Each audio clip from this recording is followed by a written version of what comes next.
Tiffany, an old mercantile store, sat near the tracks.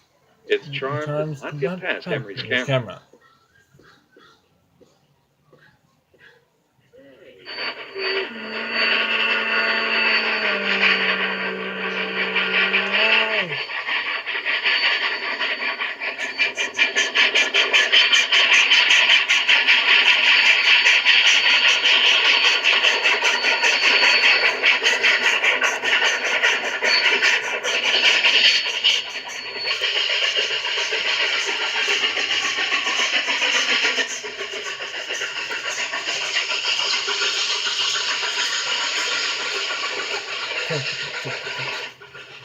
An old tender tank served as a water stop at our bowl.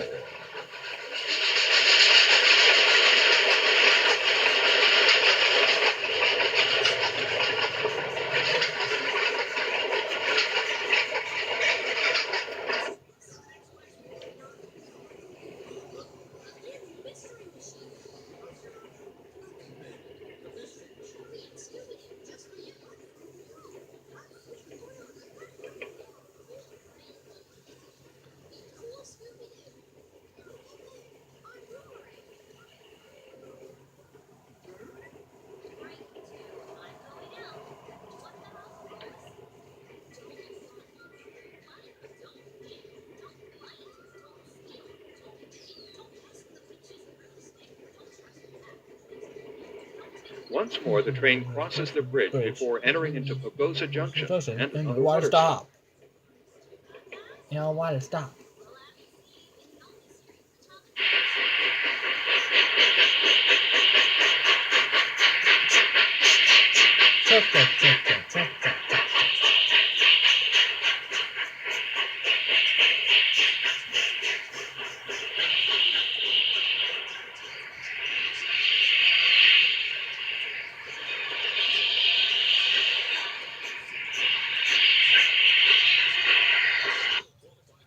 The San Juan River Bridge serves as a picture postcard scene for the special.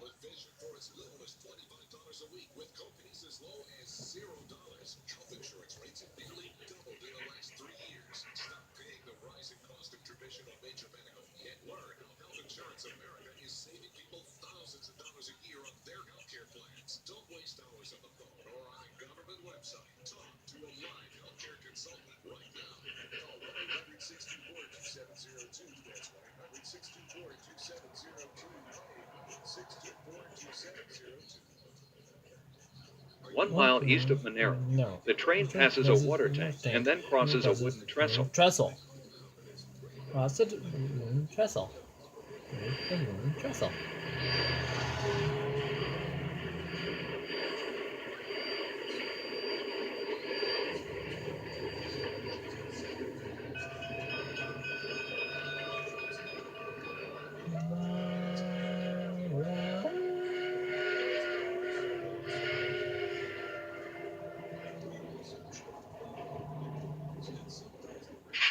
Highway 84, just east of Monero, served as an excellent vantage point for train photography.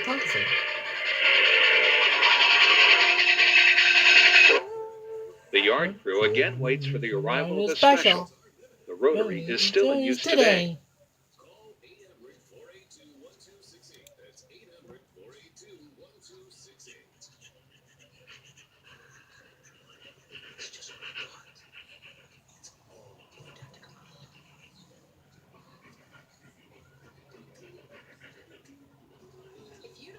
One mile east of Monero, the train passes a water tank and then crosses a wooden trestle.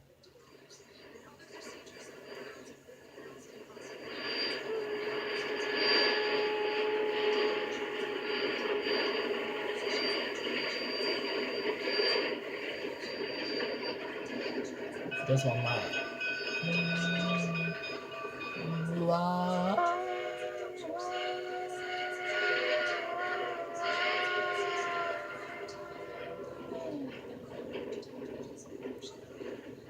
Highway 84, just east of Monero, served as an excellent vantage point for train photography.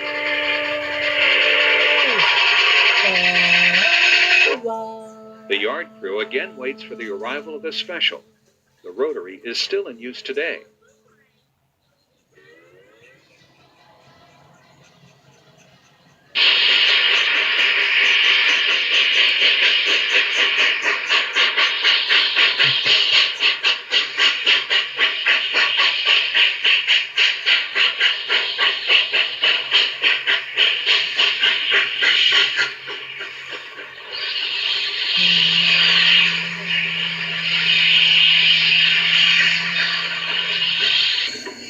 The 483 is uncoupled from the train for servicing.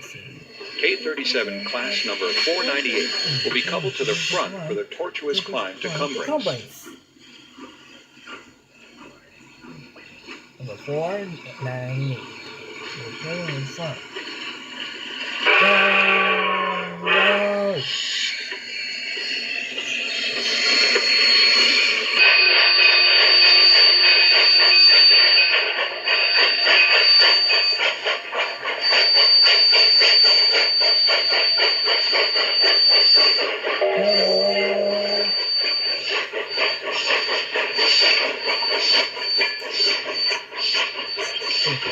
Check it.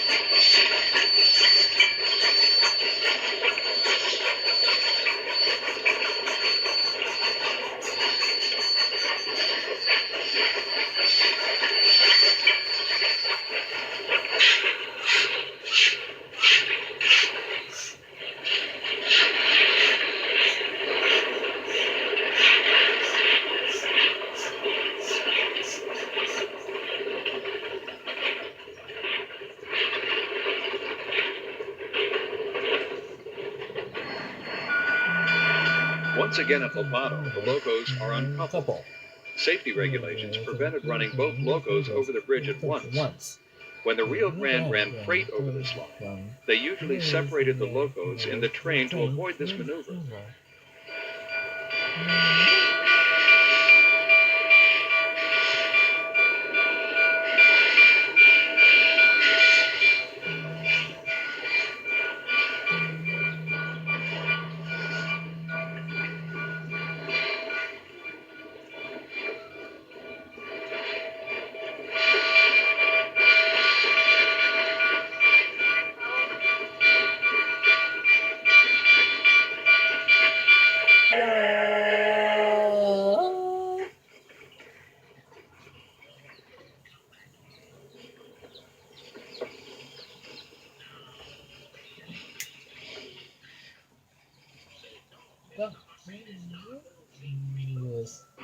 Once again, the train traverses the S curves along Highway 17.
A photo run-by was the stage for the fans also crossing. Windy Point is the background.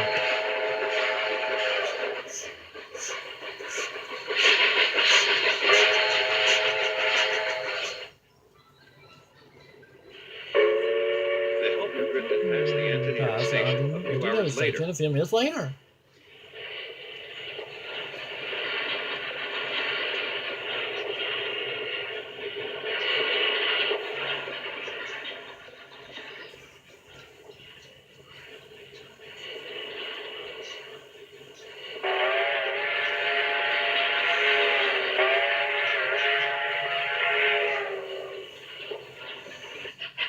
About 40 minutes later, the 483 pulled into Antonito. Although the loco stopped at the water tank, a quick check revealed there was ample water for the run to Alamosa.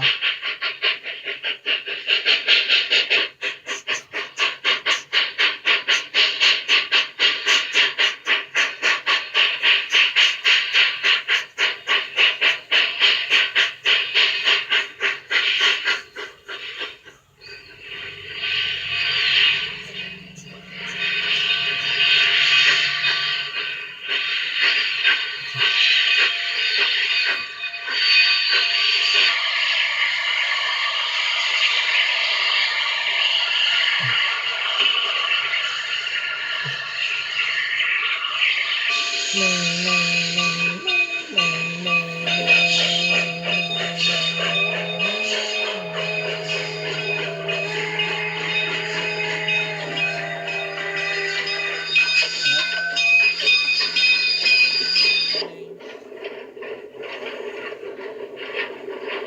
we return journey to Alamosa.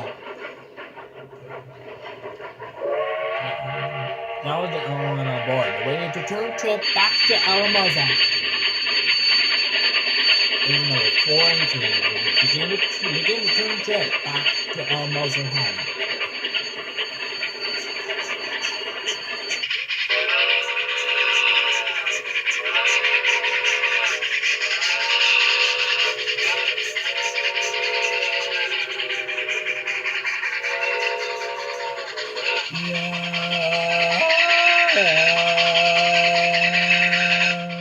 The station at Alhara still exists, but the track here is now only standard gauge.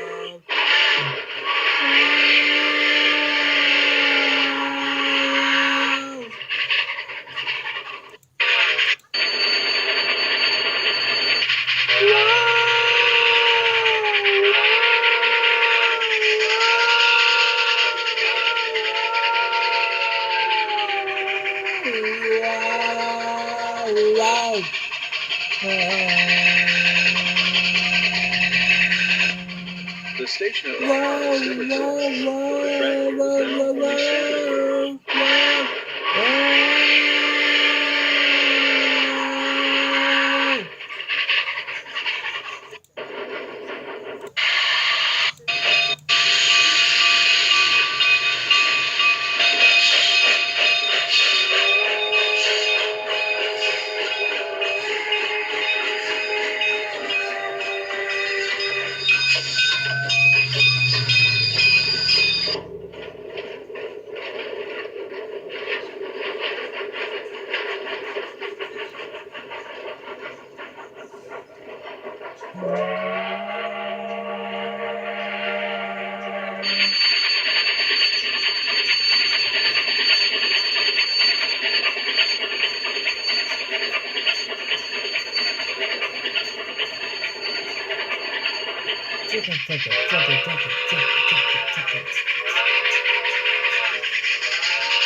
The station at Alhara still exists, but the track here is now only standard gauge.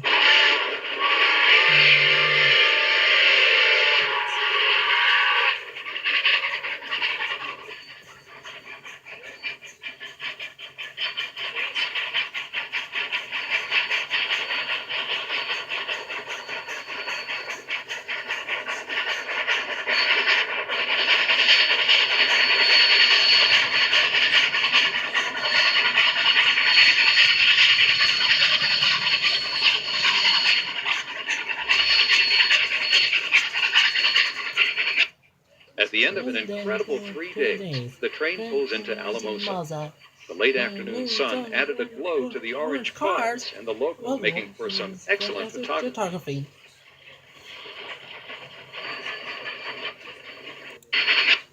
At the end of an incredible 3 days, the train pulls into Alamosa. The late afternoon sun added a glow to the orange cars and the logo, making for some excellent photography.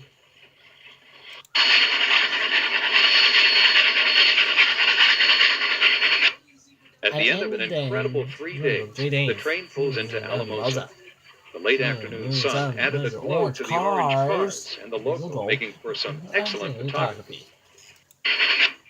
At the end of an incredible 3 days, the train pulls into Alamosa. The late afternoon sun added a glow to the orange cars and the logo, making for some excellent photography.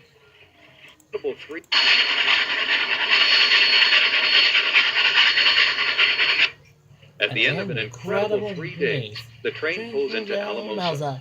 The late afternoon sun added a glow to the orange cars and the logo, making for some excellent photography.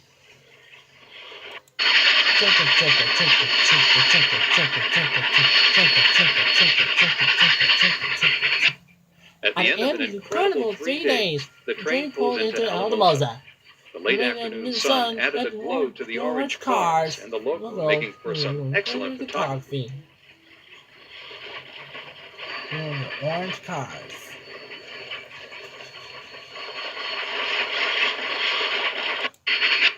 At the end of an incredible 3 days, the train pulls into Alamosa. The late afternoon sun added a glow to the orange cars and the logo, making for some excellent photography.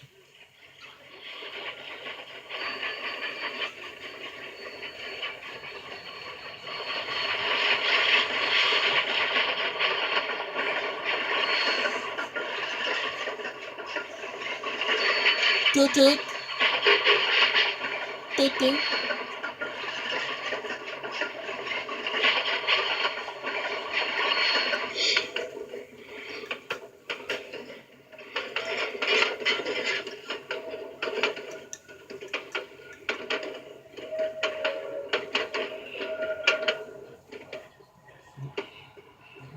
Pretty soon, the train was going to please stop into Alamosa. The next morning, K28 class number 473 dead-headed the train back to Durango. The D&RGW had installed the old-time stacks on the Silverton line. They were actually spark arresters.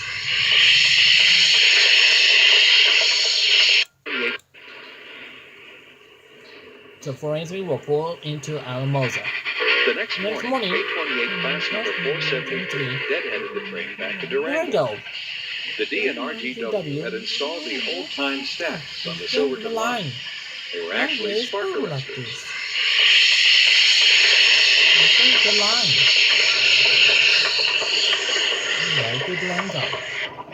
When Charles Bradshaw took over the Silverton line, he removed these stacks almost immediately. Let's follow the train as it races along the highway toward Antonito.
The empty train passes the Antonito station for the last time. It was the end of an era. Just 2 years later, the D&RGW applied for abandonment of the line, and the narrow gauge ceased operations on December 29, 1969. Headed the train back. The next morning, K28 class number 473 dead-headed the train back to Durango. The D&RGW had installed the old-time stacks on the Silverton line. They were actually spark arresters.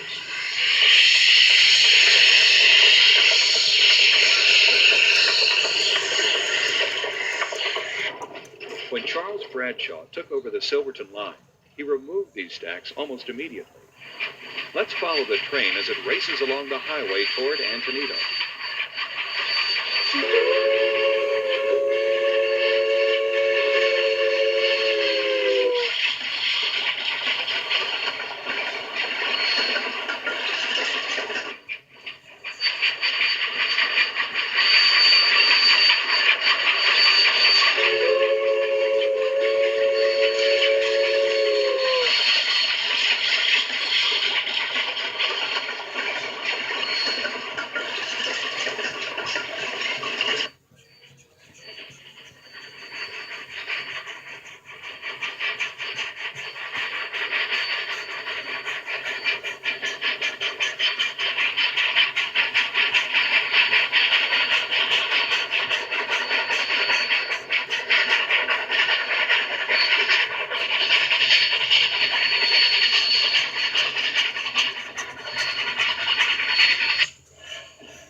The empty train passes the Antonino station for the last time.